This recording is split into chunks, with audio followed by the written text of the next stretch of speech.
নমস্কার। রম্য গল্পমালায় সকল শ্রোতাবৃন্দকে জানাই স্বাগত।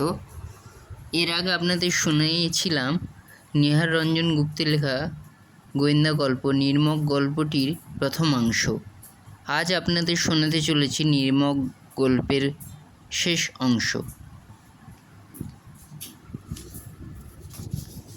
জিআরপি পুলিশের অফিসে মৃতদেহ আনা হলো। টিম করে জ্বলছে কম পাওয়ারের একটা বৈদ্যুতিক বাল্ব। আলো এত কম যে অদ্ভুত একটা ছায়ার রহস্য যেন থমথম করছে। স্টেশন মাস্টারের ঘরেই সাধন সরকার আর তাঁর পুত্র বাবুলকে পুলিশের হেফাজতে বসিয়ে রেখে আসা হয়েছে। টর্চ হাতে আমি, কিরিটি আর শিবশরণ তিনজনে মিলে নিচের অফিস ঘরে ঢুকলাম। টর্চের আলোটা মৃতদেহের উপর আমাকে ফেলতে বলে কিরিটি ঝুঁকে দেহটা তীক্ষ্ণ দৃষ্টিতে পরীক্ষা করতে শুরু করলে। জামার বোতামগুলো খুলে দিলে। মৃতের বয়স 50-এর বেশি হলেও দেহের বাঁধুনি অটুট আছে। মসৃণ চর্ম, প্রশস্ত রোমশ বক্ষপট, মুখের কোথাও এতটুকু কোঁচ নেই। মসৃণ রং অনেকটা তামাটে হলেও গায়ের রং কাঁচা হলুদের মতো। মুখের 2-4 জায়গায় সামান্য ছেঁচড়ে যাওয়ার দাগ ছাড়া বিশেষ কোনো চিহ্ন দেখা গেল না। কেবল মাথার পিছনের চুল শুদ্ধ খানিকটা চামড়া ধাক্কা খেয়ে উঠে গিয়েছে। ডান হাতের উপরের হাড় ভাঙা, বাঁ হাতের কনুইয়ের কাছে ছোট চৌকো সাইজের এক টুকরো অ্যাডহেসিভ প্লাস্টার লাগানো। কিরিটি সন্তর্পণে প্লাস্টারের টুকরোটা তুলে ফেলল। 1/2 ইঞ্চি ক্ষতচিহ্ন। সে ক্ষতচিহ্ন দেখে মনে হয় কোনো ধারালো কিছুতে আচমকা খোঁচা খেয়ে সেটা হয়েছে এবং ক্ষত টাটকা। 10-12 ঘন্টার বেশি হয়নি বলে মনে হয়।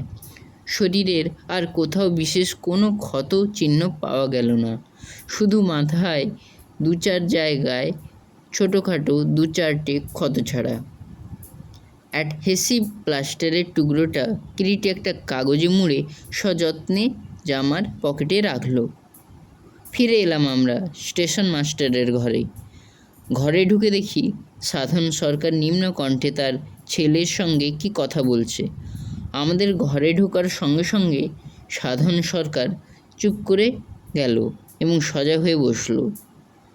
ঘরের একপাশে সরকারের বেডিং, 2টো ওলহডালে বাঁধা, 2টো বড় বড় চামড়ার সুটকেস এবং একটি অ্যাটাচি কেস।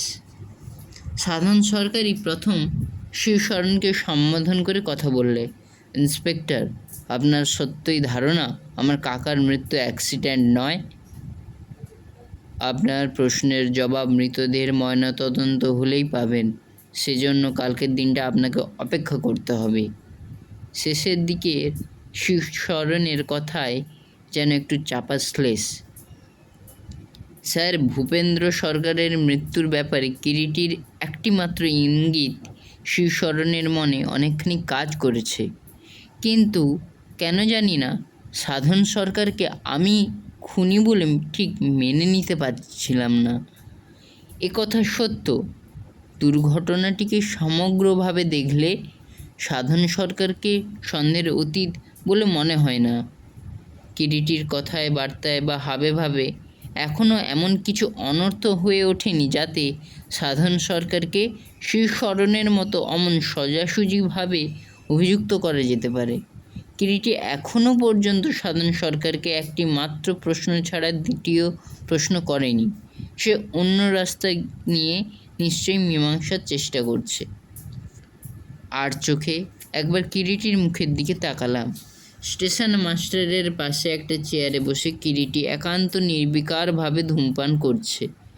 হঠাৎ লক্ষ্য করলাম কিরিটি চোখ ইশারায় শিবশরণকে কাছে রাখল এবং কি যেন ফিসফিস করে কথা বলল।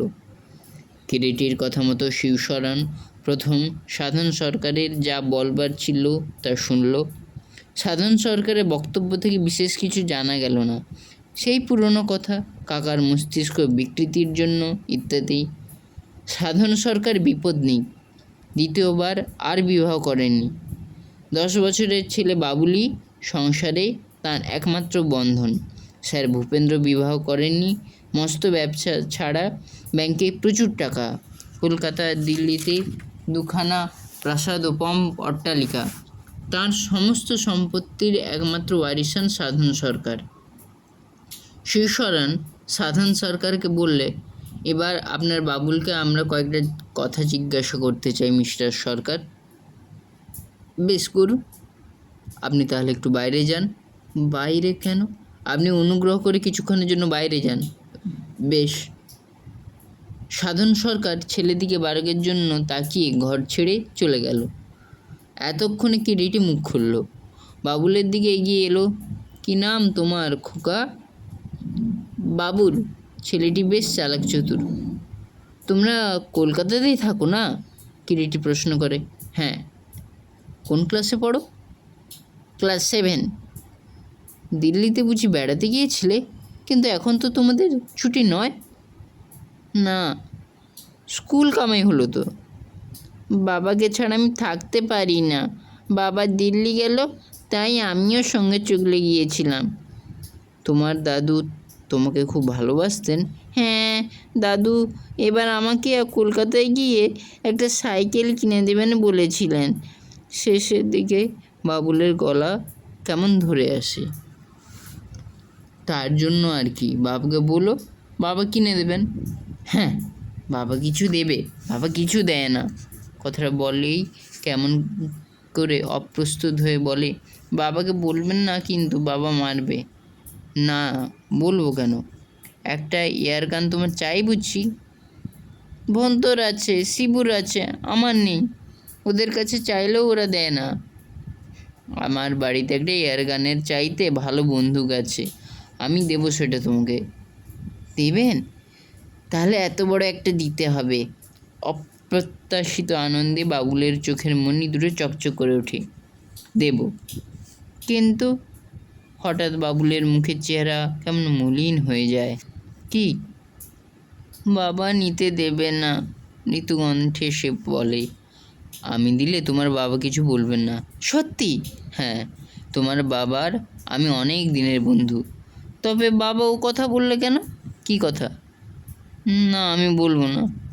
ভয় যেন কেমন সংকুচিত হয় বাবুল। বলোই না। কিরিটি সস্নেহে কণ্ঠে সাহস দেয়। না, বাবা বকবে। কিছু ভয় নেই তোমার, বলো। বাবা বলেছে আপনারা ভালো লোক নন, আপনাদের সঙ্গে বেশি কথা বলতে। কোনো মতে সন্তর্পণে কথাগুলো যেন উচ্চারণ করে বাবুল। কিরিটি হাসে। ব্যাপারটা যেন কিছু নয়, এমনি ভাবায়। তারপর হঠাৎ এক সময় আবার প্রশ্ন করে, আচ্ছা, একটা কথার জবাব দাও তো। তোমাদের গাড়িতে তোমার দাদু, তোমার বাবা আর তুমি ছাড়া আর কেউ ছিল? একজন লখনৌয়ে উঠেছিলেন, কিন্তু মাঝখানে নেমে যান। কেন? তুমি তাকে নামতে দেখোনি গাড়ি থেকে? না, তার গাড়িতে উঠবার কিছুক্ষণ পরেই আমি ঘুমিয়ে পড়ি। ঘুম ভেঙে তাকে আর আমি দেখিনি। কতক্ষণ ঘুমিয়েছিলে? অনেকক্ষণ। যে লোকটা তোমাদের গাড়িতে উঠেছিল তার গায়ে লাল রঙের আলোয়ান? হ্যাঁ। তাকে দেখলে চিনতে পারবে, তিনি মেয়ে মানুষ, আলোয়ানে মুখ ঢাকা ছিল। তোমাদের রিজার্ভ করা গাড়িতে তোমার বাবা তাকে উঠতে দিলেন কেন? নেমে যেতে বলেননি? না। তোমার দাদুও কিছু বললেন না? দাদু তখন ঘুমোচ্ছিলেন। তুমি বুঝি সেই লাল আলোয়ানের ঘুমটা দেওয়া মেয়ে লোকটি গাড়িতে উঠবার পর ঘুমিয়ে পড়ো? হ্যাঁ, বাবা আমাকে গ্লাস থেকে 1 গ্লাস দুধ ঢেলে দিয়ে সেটা খেয়ে শুয়ে পড়তে বললে, আমি দুধ খেয়ে শুয়ে পড়ি। সে মেয়ে লোকটি তোমার বাবার সঙ্গে কথা বলছিল? না, মুখ ফিরিয়ে বসেছিল, কথা বলেনি। তোমার ঘুম ভেঙেছিল কখন? এই স্টেশনে ঢুকবার আগে। সে সময় তোমার দাদুকে কামরার মধ্যে দেখোনি? হ্যাঁ, দাদু মরে গিয়েছেন তখন। বাবা বললে দাদু গাড়ি থেকে লাফিয়ে পড়ে মরে গেছেন। তোমার দাদুর মাথা খারাপ হয়ে গিয়েছিল? হ্যাঁ। আমরা নিঃশব্দে কথাগুলো শুনছিলাম। এতক্ষণ জলের মতো ব্যাপারটা পরিষ্কার হয়ে যায়। বুঝতে পারি কেন সাধন সরকারকে বাদ দিয়ে বাবুলকে নিয়ে কিরিটি পড়েছে। কিন্তু কে সেই লাল আলোয়ান ঢাকা মহিলা? রহস্যজনকভাবে অদৃশ্য হলেন মাঝপথে।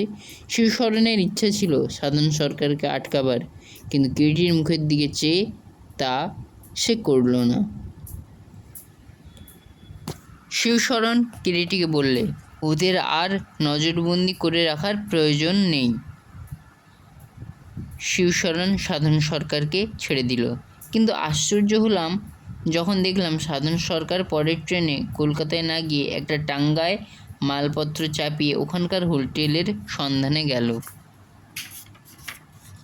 সাধারণ সরকার চলে যাওয়ার পর কিরিটি ওয়েটিং রুম থেকে বেরিয়ে শিবশরণকে বললে, এবার তোমার বাসায় যাওয়া যাক। শিবশরণের বাসা স্টেশনের কাছে, ঠিক হলো 2 দিন, তার ওখানে থেকে আমরা ফিরব। রাত প্রায় 10টা। আমি, কিরিটি ও শিবশরণ তার বাসার বাইরের ঘরে বসে গল্প করছি। পশ্চিমের প্রচণ্ড শীতে জমে যাওয়ার জোগাড়। এমন সময় সাদা পোশাক পরা এক পুলিশ অফিসার এলেন।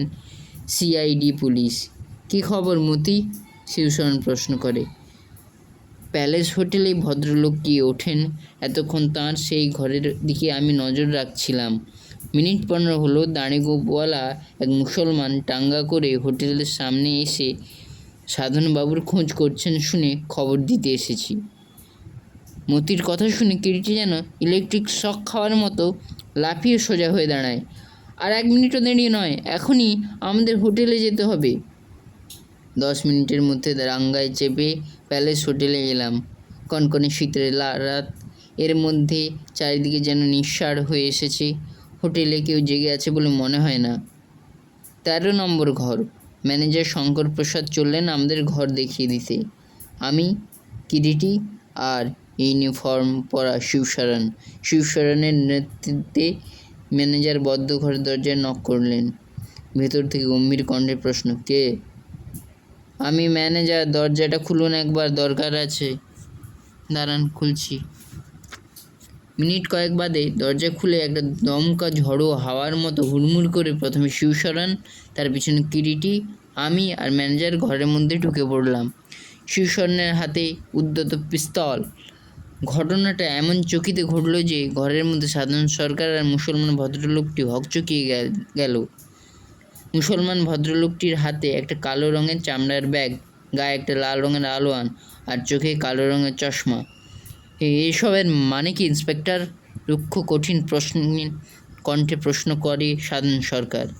কিরিটি জবাব দেয়, স্যার, ভূপেন্দ্রনাথ সরকারকে খুন করার চার্জে আপনাকে আর আপনার ওই চশমাধারী বন্ধুটিকে গ্রেপ্তার করতে উনি এসেছেন। আর চোখে তাকিয়ে দেখি চশমাধারী দাড়িওয়ালা লোকটি ব্যাগ হাতে ঘর থেকে সরে পড়বার মতলব করছিল। কিরিটির নজর এড়ায়নি বলে বৃথা চেষ্টা, লাভ হলো না। তোমাকে হাতে নাতে ধরবো বলেই সাধনবাবুকে ছেড়ে দিয়ে এই ফাঁদ পেতেছিলাম মিয়া সাহেব। এলাহাবাদ স্টেশনে গাড়ি থামবার আগে জানলা দিয়ে প্ল্যাটফর্মের দিকে তাকিয়েছিলাম। গাড়ি থেকে তোমাকে নামতে আমি দেখেছি। শুধু তাই নয়, মাঝপথে অ্যালার্ম চেন টেনে গাড়ি থামবার পর স্যার ভূপেন্দ্রনাথের দেহের সামনে ভিড়ের মধ্যেও তোমাকে দেখেছি। সেখানে তোমার সম্বন্ধে কিছু মনে হয়নি, কিন্তু মারাত্মক ভুল তুমি করেছো। স্টেশন প্ল্যাটফর্মে আমার সামনে এসে ইন্সপেক্টরের সঙ্গে দম্ভভাবে তোমার কথা বলা। কিরিটি আমার মুখের দিকে তাকে মৃদু হেসে বললে, চিনতে পারছো না এই মহাত্মাকে? Shivsharan, hour old friend বন্সিলাল। বন্সিলাল? কোনো মতে শিবশরণ কথাটা উচ্চারণ করে। হ্যাঁ, দাঁড়িয়ে আর চশমা খুলে ফেললেই খোলস ছাড়া সাপকে চিনবে, চশমা ছাড়া দাড়ি ওর নির্মুখ। স্যার ভূপেন্দ্রনাথের নিশ্চয়ই গোপনে আফিংয়ের ব্যবসা ছিল ওদের সঙ্গে, আর এসব ব্যাপারের পরিণতি হয় ভাগের টাকা নিয়ে। এক্ষেত্রেও তাই। সত্যি তাই। ভূপেন্দ্র সরকারকে খুন করেছে বন্সিলাল সাধারণ সরকারের সাহায্যে। তদন্তে প্রকাশ পায় তীব্র বিশেষ সরকারের খুন। পরে মৃতদেহটা চলন্ত ট্রেন থেকে ফেলে দেওয়া হয়। দুর্ঘটনায় মৃত্যু বলে ব্যাপারটা সাজাবার মতলবই।